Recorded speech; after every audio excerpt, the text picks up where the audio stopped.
Wenn die Polizei meine Wohnung stürmt und ich noch auf Toilette sitze, darf ich dann noch mein Geschäft zu Ende bringen oder wie ist da die Rechtslage? Willkommen bei den Nutzerfragen.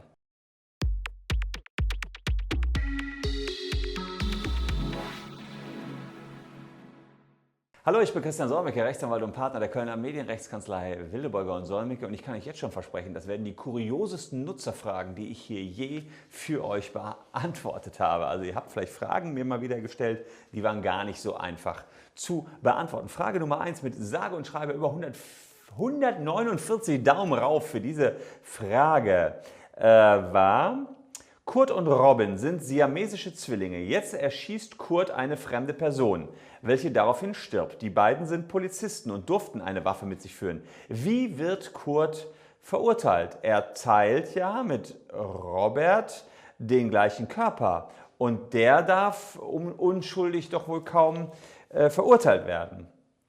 Ja, also siamesische Zwillinge, ein Körper und jetzt ist erstmal die Frage, haben die zwei Gehirne, sind die als selbstständig denkende Individuen definiert? So würde ich jeweils herangehen. Urteile zu der ganzen Geschichte habe ich kein einziges gefunden. Offenbar machen siamesische Zwillinge nicht so einen Scheiß. Also hat man zwei Menschen in einem Körper, dann ist die Frage, kann man den einen zu einer Freiheitsstrafe verurteilen? Ja, das könnte man tun, wenn er also der einzige Täter hier wäre. Aber eventuell kann dann diese Freiheitsstrafe wegen eines Verfahrenshindernisses aus medizinischen Gründen möglicherweise nicht vollstreckt werden. Ich meine, es gibt es auch bei ganz alten Leuten, dass es eben medizinische Gründe gibt, warum die Freiheitsstrafe nicht vollstreckt werden kann. Und das könnte jetzt hier möglicherweise dann auch als Ausnahmetatbestand gelten, dass man sagt, er ist zwar verurteilt worden, aber aus medizinischen Gründen können wir es nicht vollstrecken, weil dann auch der andere Zwilling, der gar nichts mit der Sache zu tun hatte, dann entsprechend mit verurteilt werden würde. Es gab sowieso so einen ähnlichen Fall übrigens schon mal bei Zwillingen. Die Zwillinge Hassan und Abbas, die hatten einen Diebstahl in Berlin begangen und das war schon vor 6 Jahren. Sie sollen dort Schmuck im Wert von 2 Millionen Euro geklaut haben im KaDeWe, Kaufhaus des Westens in Berlin. Die Gerichtsmediziner haben einen verlorenen Handschuh gefunden und haben DNA-Spuren festgestellt. Jetzt ist aber das Doofe, dass bei Zwillingen die DNA identisch ist. Das heißt, was man jetzt weiß, entweder Hassan oder Abbas war es. Und im Zweifel für den Angeklagten in dubio pro reo, beide sind freigesprochen worden, weil keiner gepetzt hat und keinen anderen verpfiffen hat und von der Beute fehlt bis heute jede Spur. Also Zwillinge waren tatsächlich auch in der Rechtsprechung schon immer mal wieder ein Thema. Zitronenkanone fragt, wenn ich auf einen Leichenwagen auffahre und dabei die Leiche verletze, ist das dann ein Sachschaden oder wie ist das zu bewerten? Ihr fragt mich Dinge. Zu Leichen wird ständig was gefragt, zu abgetrennten Körperbeinen, also Holzbein, Holzarme, reinschießen in Holzarme und jetzt also auffahren auf Leichenwagen.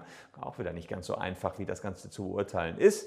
Es ist also die Frage, kann man hier strafrechtlich belangt werden, wenn man vorsätzlich mit dem Auto drauf fährt, um die Leiche zu beschädigen? Naja, eine Leiche ist nach Meinung der meisten Juristen keine Sache, also eine Sachbeschädigung wird es nicht sein. Eventuell, wenn man jetzt die Leiche selbst beschädigen möchte und nicht nur den Leichenwagen, könnte es eine Störung der Totenruhe sein. Das wäre das Einzige, was hier als Norm noch strafrechtlich in den Sinn käme. Persönlichkeitsrechtsverletzungen für die Angehörigen könnte man noch dran denken, aber lass mal lieber auf Leichenwagen auffahren, finde ich, ist jetzt nicht so eine gute Idee.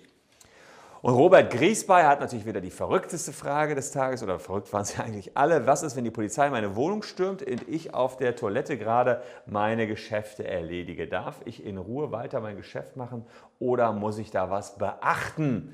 Na, erstmal musst du beachten, schon weitaus vorher etwas, weil sonst wäre die Polizei ja gar nicht zu dir gekommen und hätte deine Wohnung gestürmt. Also da liegt das Problem möglicherweise anders und nicht unbedingt auf dem Klo. Andererseits ist die Frage, warum ist die Polizei zu dir gekommen und warum darf sie überhaupt deine Wohnung durchsuchen? Möglicherweise hat sie nämlich nur einen Durchsuchungsbeschluss, zum Beispiel für das Wohnzimmer. Dann ist das Klo natürlich tabu.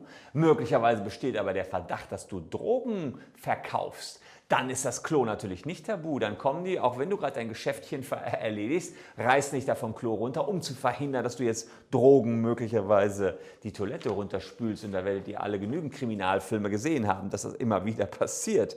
Und ansonsten geht es einfach darum, dass bei einer nicht so schweren Tat natürlich man nicht eure Persönlichkeitsrechte beeinträchtigen darf. Gerade das ist eine sehr intime Situation. Da dürfen jetzt nicht die Polizisten euch vorführen. Allerdings weiß ich auch von vielen Polizisten, ich kenne ein paar Leute, die beim SEK arbeiten, dass auch der ein oder andere schwere Junge sich in die Hose pinkelt, wenn dann die schwer bewaffneten SEK-Leute da vor ihm stehen. Selbst wenn er vorher immer in seiner Community den großen Mac gemacht hat, hat er dann eben eine pitschnasse Hose und verrichtet sein Geschäft direkt vor Ort.